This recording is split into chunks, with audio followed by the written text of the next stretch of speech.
Greetings from Bangkok, Thailand. It is unusual that we do in-person interviews, but today we have one because none other than the famous Richard Duncan happens to live here in Bangkok, and I reached out to him. He's got a great new book out, The Money Revolution: How to Finance the Next American Century. I listened to this on audio right when it came out. Has that been a year now, Richard? Couple of years. Oh my God. Okay. Time flies. But anyway, it's a pleasure to have you, Richard. Thank you for joining me. It was quite an experience to get here and to meet in person, but I really appreciate it. It's great to see you. Jason, it's so nice to meet you, and such a surprise to meet you for the first time in person in Bangkok, of all places. I know. You were originally on my show, I want to say 2009, 2010. I think we did a second show around 2011. And we talked a lot about coming out of the Great Recession and so forth. Macro Watch, your educational membership program is fantastic. I learn a lot from it, and we've had you on the show several times. And now there is so much to talk about. The Trump administration 2.0, the new iteration of Trump, which I think is a bit of a different person this time around. I'll venture to say that. What can we expect? What can we expect? Okay. It's a big loaded question. Well, of course, we have to begin by recognizing that we don't know for sure that he's going to do what he said he would do. Right. And even if he does, we don't know which order he will do those things in. And the order would make a big impact on the financial markets.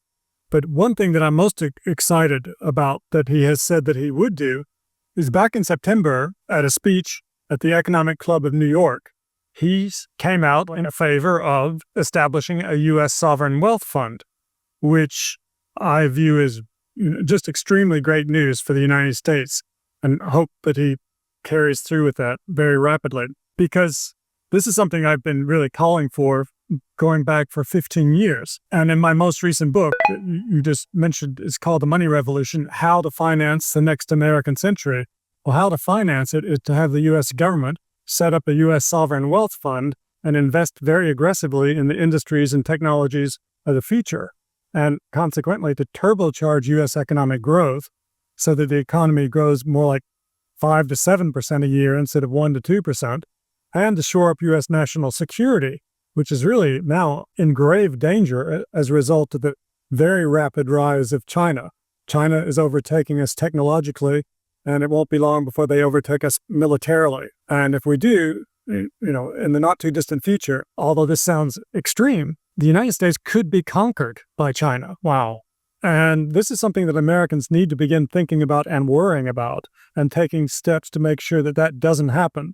And the best step we can do would be to have the U.S. government finance on a multi-trillion-dollar scale over the next decade investments in new industries and new technologies.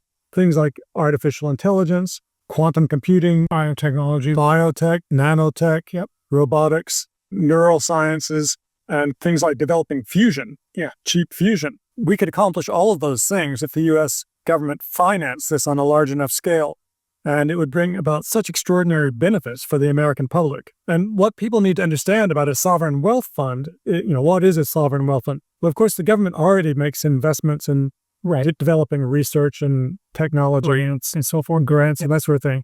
But the difference with a sovereign wealth fund is the government would actually take stakes in companies, listed companies and startup companies, and they would provide the financing, and these companies would be managed by the private sector. But as these companies, since they're so well funded with government financing, they would produce technological miracles and medical breakthroughs and create companies that would literally be worth trillions of dollars and could be listed on NASDAQ at $1 trillion valuations. And given that the government would have a big equity stake in these companies, this means that the American public would have a big equity stake in these companies and would benefit directly, financially. First off, other countries have sovereign wealth funds. This is a common thing. They do investments. They act like businesses, right? Like a real fund, like any fund you'd see on Wall Street, right? Why doesn't the U.S. have a sovereign wealth fund? Is it because, and maybe I'll just bait with a little bit here, because I can hear the clamoring now, well, especially from the right side of the aisle, which I tend to agree with more than the left, okay? But the government is just going to pick the winners and losers. Remember Solyndra, remember many things like that. Wouldn't it be the government getting into business rather than the government having its theoretical limited role of governing versus picking businesses? I mean, who gets to decide what companies it invests in? Wouldn't this just lead to a lot more crony capitalism? So I think we should all look at this as the government acting as more or less a giant venture capital firm. Venture capital firms in Silicon Valley, they make investments and some of them fail, like Solyndra did, but some of them become so enormously profitable, like Google, that they pay for themselves and all the equity investors become billionaires. Any venture capitalist knows that. You lose on 20 and you have one mega home run that's got a moat around it and, it knocks it out of the park. So that's the way they operate. Offsetting the losses from Solyndra, we have the gains from, for instance, the Manhattan Project and the internet, which may not even exist today had the government not developed it. Yeah. So we're talking about major breakthrough industries that could emerge as a result of this large-scale government investment. I know that in the United States, there's a fear of too much government involvement. But in the past, say going back to the 1960s, after the Soviet Union set on Sputnik, fear spread through the American public, and the American government very quickly reacted and started investing in new industries. A lot of aerospace investment, the space program itself, etc. Many other things. And so we won the space race. Yep. And out of the space race came spin-off technologies like calculators and computers, right? That was enormously beneficial. When I was a kid, I was a space cadet. I loved the space program. I watched everything, the Apollo program, the Viking program, all of that stuff really fascinated me as a kid. They say that for every taxpayer dollar spent on the Apollo program, $24 were put into the economy. So it was a 24-1 win. But I want to maybe go back to this, keep your train of thought. But, when you look at Sears and the way they use the U.S. mail, and you look at Google, which you mentioned, and the way they're using the internet, I don't think those companies have paid their fair share for the benefit they've gotten out of these government projects that enabled their business models, whether it be Google, Facebook, Uber, Amazon, et cetera. They're all using what we as the public paid for with our tax money. But maybe that's a tangent. No, that's an important point. That is true. I mean, they say that Google's algorithm makes it the best. Yep. Came through government grants to the founders. Oh, I wasn't even talking about that. I was just talking about the mere existence of the distribution system, the internet itself. Right. So in so many ways, one of the problems is that the government has funded investment at the basic research and development level that has allowed the private sector to create companies on top of that and become enormously profitable. And then the companies, of course, hire lobbyists to ensure they don't have to pay any taxes. And so the government is not reaping the rewards that it should reap for making the basic investments. They are reaping it into the growth of the economy in general. But specifically, I think these companies that have benefited from these taxpayer-funded projects should pay extra. This is just not fair that Netflix and Google get this free ride. And then, I can hear people saying, well, anybody could do that, right? The next Google's in somebody's garage today, right? But the problem is it's so unevenly distributed. It's just...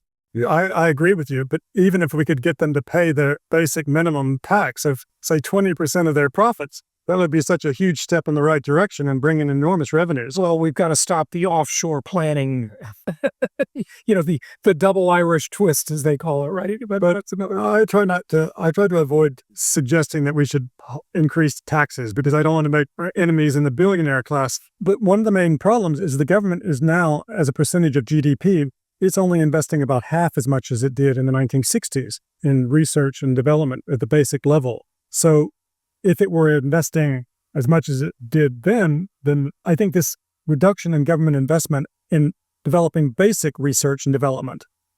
Corporations tend not to invest in basic research and development because it takes a long time for that actually to pay off. They wait for the government to develop the basic research and then they jump on top of that and invest and create products, which is quite sensible from their point of view, but it's not great for the economy overall. I agree. So the government just needs to invest much more in basic research and development to begin with. And this decline in government investment, I think, is one of the reasons that we've experienced a slowdown in productivity growth over the last 3 decades, for instance. Yeah. And another thing to think about is, in terms of Americans not liking the idea of government being involved in business. Okay, that would be fine if the United States were the only country in the world. We could just, do it the old way and go back to the 19th century and have no government investment, perhaps. But we're not living in an isolated world, right? We're living in a world where China's government is investing so aggressively in new industries and technologies that now they have overtaken us in many ways in terms of technology. They had 5G years before we did. They have such great electric vehicles and batteries and solar panels that we have to put up 100% tariffs to keep the electric vehicles out of the United States because they're so much better than the ones that our companies can produce and so much cheaper. And much worse still, they have hypersonic missiles and we don't. And so America has great private sector companies, fantastic private sector companies, but none of them can invest on the scale that the Chinese government can invest on. And the Chinese government is laser focused on dominating the future. And so it would be fine to dream about going back to some sort of laissez-faire Garden of Eden with no government involvement, but it would be suicidal. If you don't like government involvement in American way of life at the moment, I can assure you, you're going to really hate Chinese government involvement when they take over the country. Yeah, that's a very good point. And you know what? The U.S. is very good at sort of taking the easy way to riches. These U.S. companies, our big famous companies, right? They don't build hardware. We don't build infrastructure anymore. We don't build Hoover Dams, Golden Gate Bridges, or anything. We build platforms and software. And this is really pretty easy stuff. When you go to China, for example, you're just struck and amazed by the level of infrastructure, the high-speed trains, the buildings, the skyscrapers. It's truly incredible. It's even incredible here in Bangkok.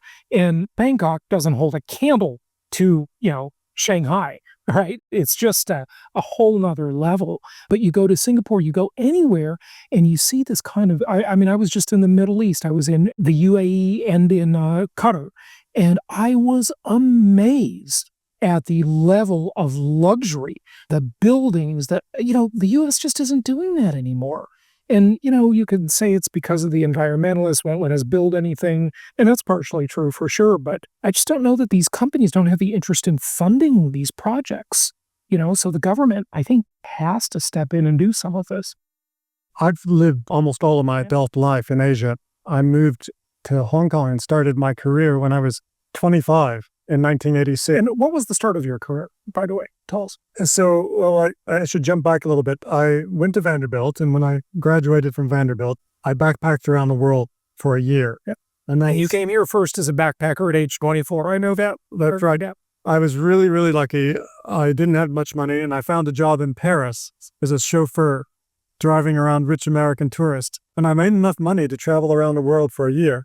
And so when it got cold in Europe, I went to Egypt and Israel for a couple of months, right, and then to Thailand and Malaysia and Singapore for a couple of months in early 1984.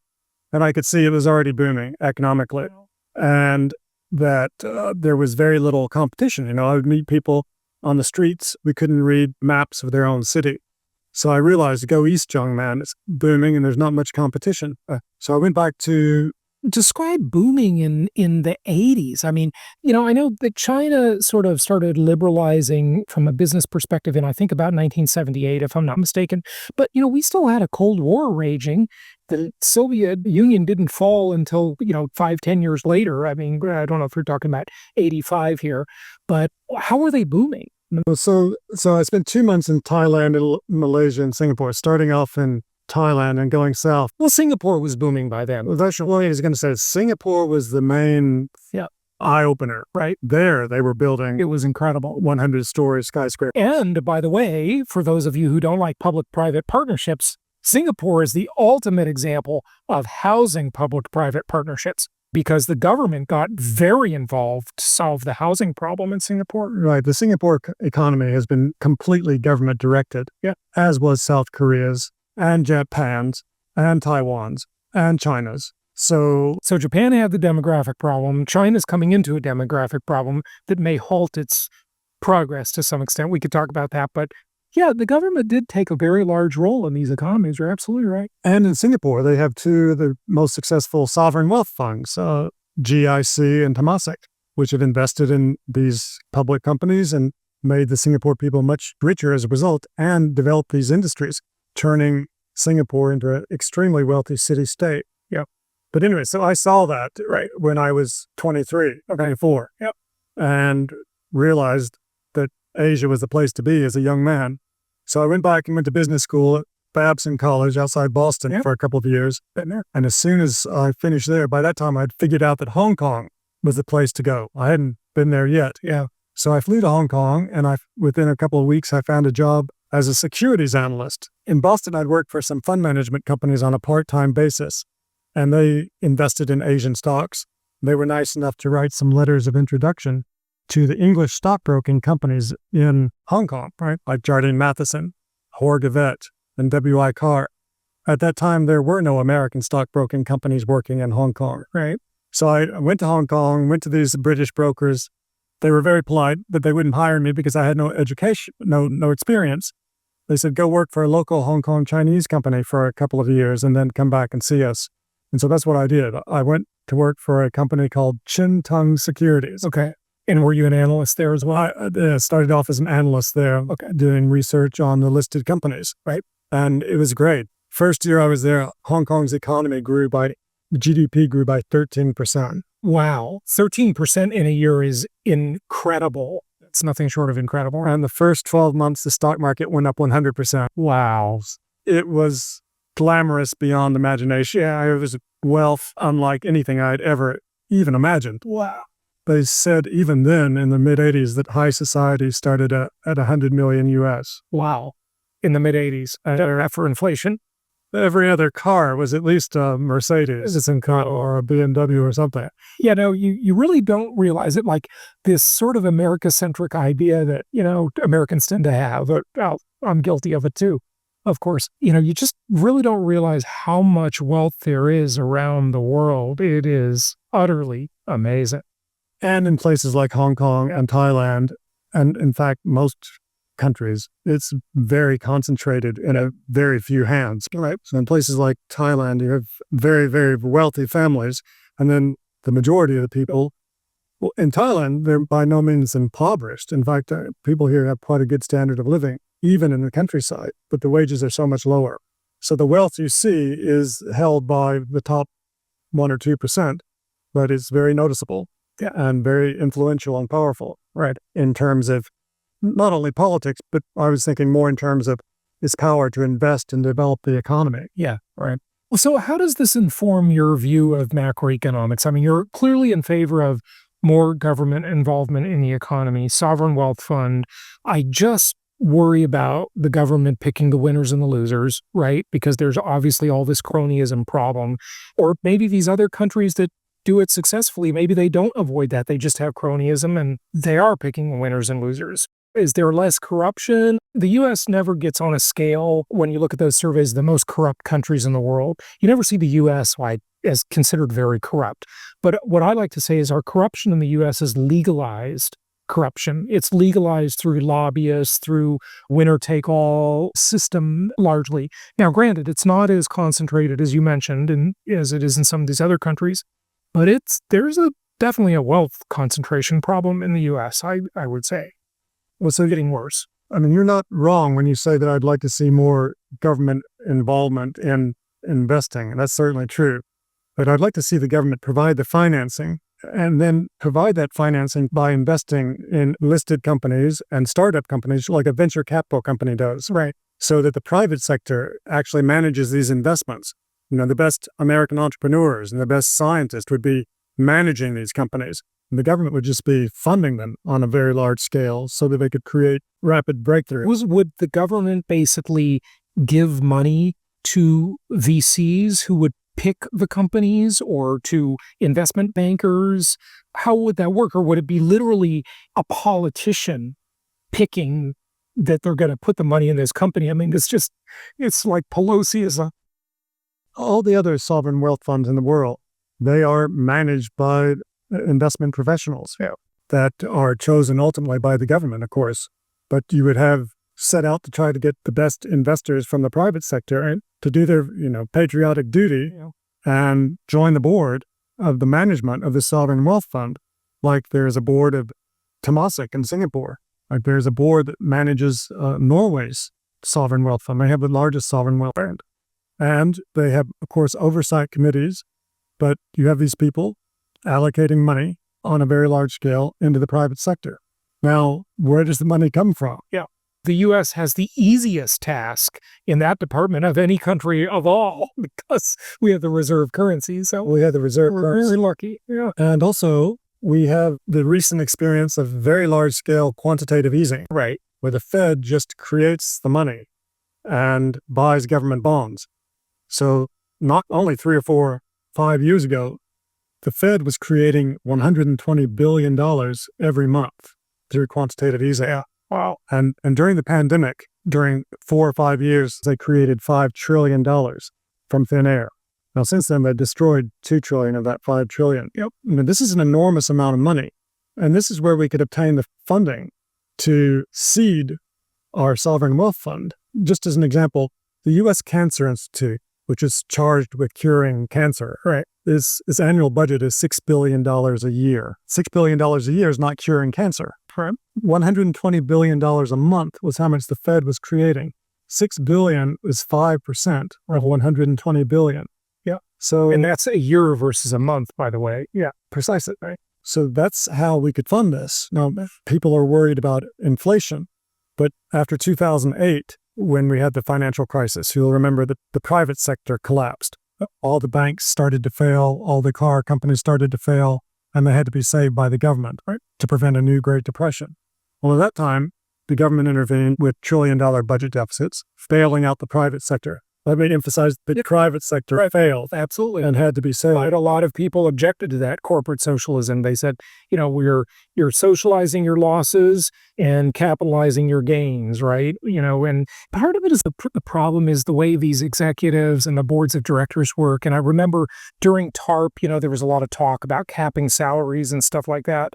And, I think if you're taking government money, that's a different deal, right? I'm all for free market capitalism. If your shareholders in your company want to let you earn $1 zillion, more power to you. If your board approves it and your shareholders keep investing, okay, right? You must be creating value.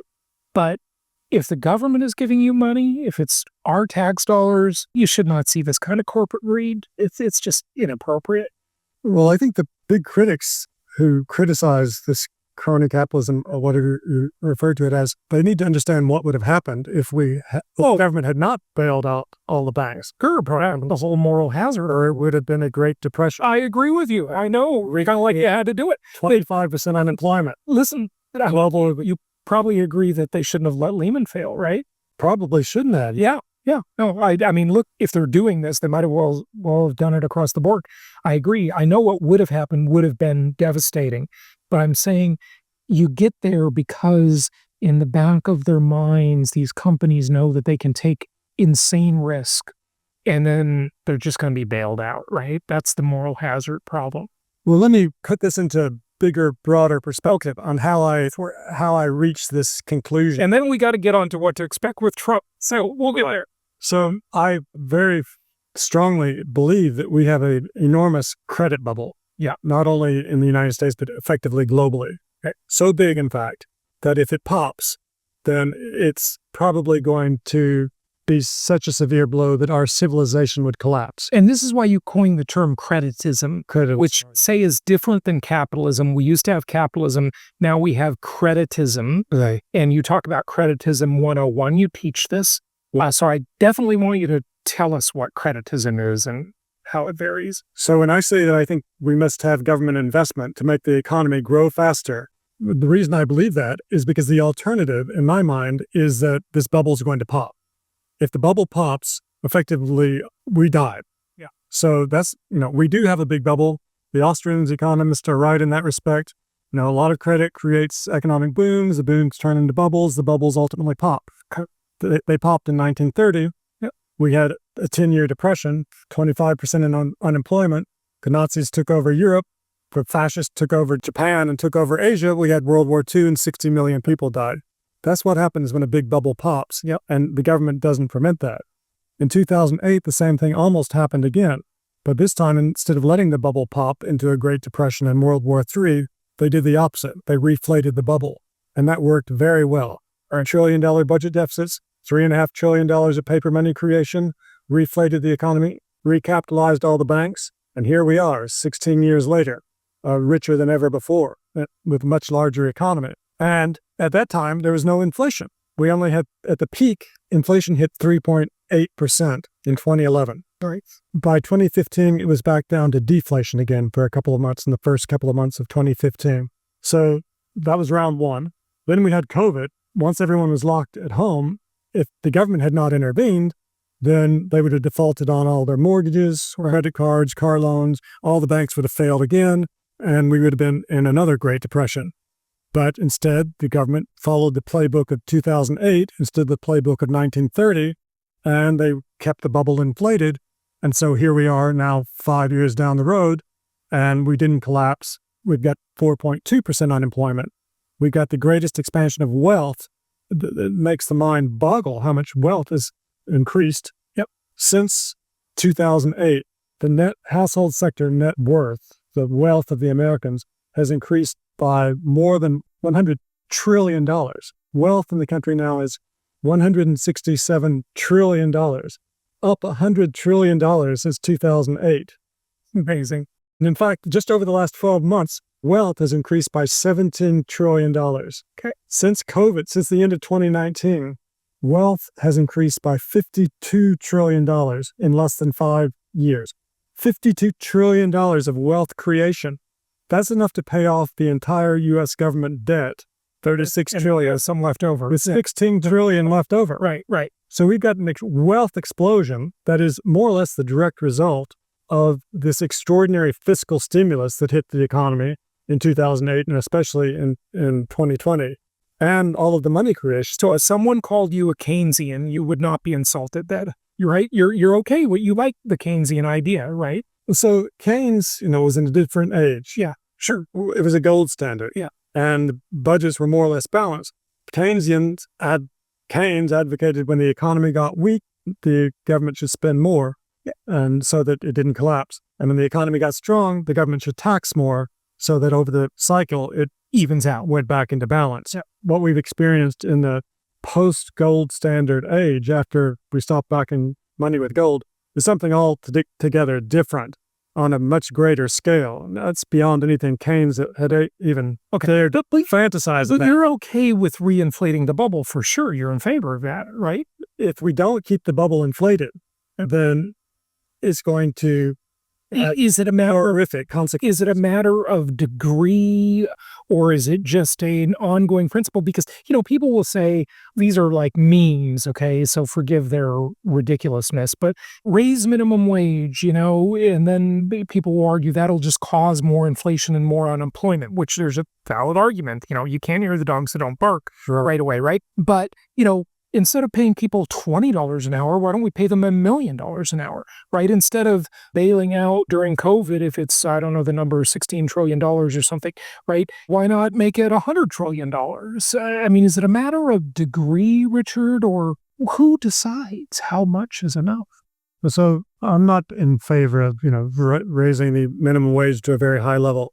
What I'm in favor of is more investment in new industries and technologies to create a technological revolution that will power the economy and create medical breakthroughs and technological miracles, cure all the diseases, expand life expectancy, and shore up U.S. national security so that the first American century is not the last, but only the first of many. Yeah. So you would not be in favor of, ridiculous welfare programs and wasteful spending. You're an investor with government money, right? That's would be your clarity. This brings us back to creditism. Yeah. What is creditism? The economy we have today is a very different thing than the economy we had before 1968. Up until 1968, dollars had to be backed by gold.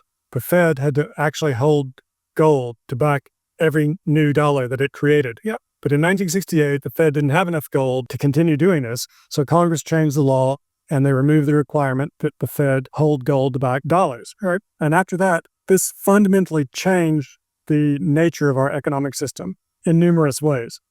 First and most obviously, the Fed was no longer constrained in how much money it could create, making things like quantitative easing and $1 trillion of money creation possible. Yeah. But more difficult to grasp at first is after that, trade between nations no longer had to balance. Right. Up until then, the U.S. trade was more or less in balance because when dollars were backed by gold, if the U.S. had a trade deficit, it would have to send its gold overseas to pay for the deficit. Gold was money, so the money supply would have contracted, and that would have thrown the economy into severe recession. So they would have had to buy far less from other countries, and trade would have come back into balance. No current account deficits allowed back then. Right? That's right, yeah.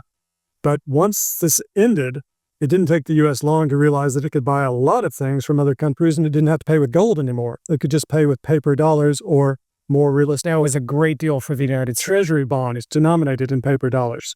So by the mid-1980s, the current account deficit had grown to 3.5% of GDP, and by 2006, it had grown to 6% of GDP.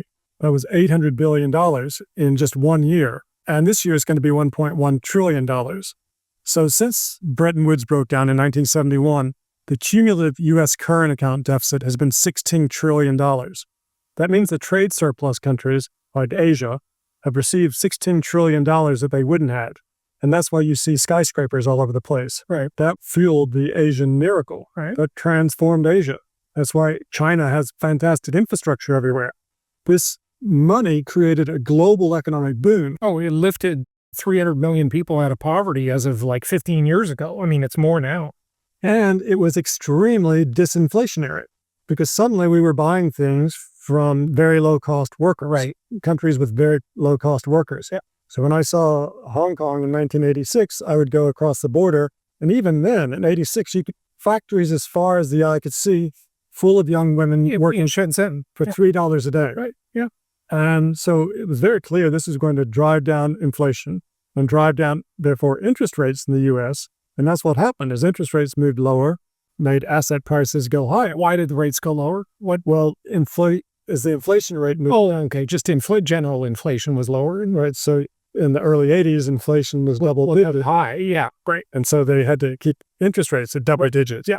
But as the inflation came down, then the Fed cut interest rates. And very often during this century, interest rates, the Fed has been more worried about deflation than inflation. Yeah. And so this really changed the whole paradigm. We no longer had a closed domestic economy to operate within, a closed domestic U.S. economy. Then, say in the 60s, if the government had spent too much money or the Fed had printed too much money, this would have led to full employment and full capacity utilization at the car companies, the steel companies, and all the other companies. And it would have led to a wage push inflation. If it was always domestic. If it was domestic. Right. But we were able to import deflationary pressure in terms of products from especially China, but other overseas countries. We keep importing cheap labor from largely Mexico. Right. And that's a deflation import to offset inflationary pressures that would be there if you weren't doing that. But China's now equalizing. Wages have come up a lot in China. So how long does this last? Well, I would say that in India, I don't know how many manufacturing jobs there are in the world. Right. 200 million, 300 million. Yep. There are more than 300 million Indians who would work for less than $15 a day. Yeah. So this lasts for generations and generations. There is no end in sight to ultra low-cost labor. Okay.